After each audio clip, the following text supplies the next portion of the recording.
Yo, what's good, y'all? We need to know whether we are living in the spirit or living in the flesh. Because, can I tell you something? Because, like, those who live in the flesh are living a life full of sin. You know what I'm saying?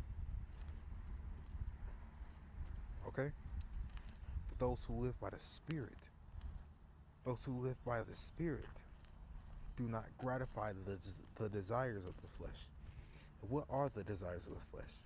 The desires of the flesh is sin. Okay? Your flesh, which is your flesh, the word flesh in the Bible means your body. Your body, your organs, the feelings that come from it, that come from your body. Okay? Is the flesh. Okay?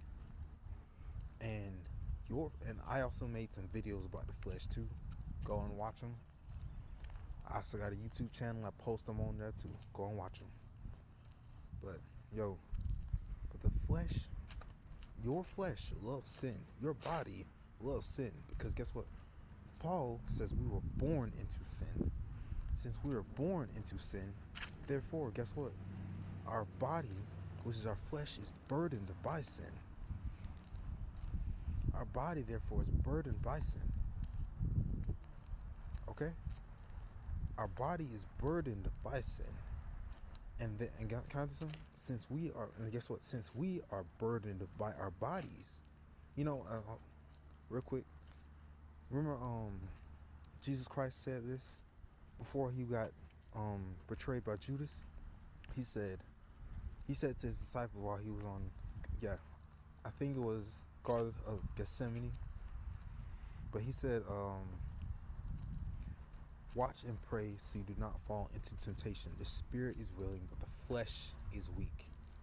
Since our flesh was weak to begin with, since our flesh was always weak to begin with, guess what? Since our body is burdened by flesh and our flesh is naturally weak to begin with, guess what you think is going to happen?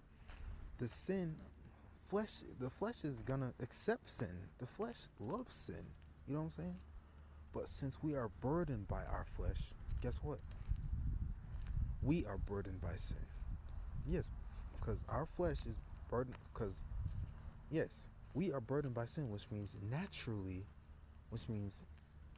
our very nature is sin, which means we will always sin and fall short. Alright, bro, but I'm gonna make a part 2 out of this. Alright.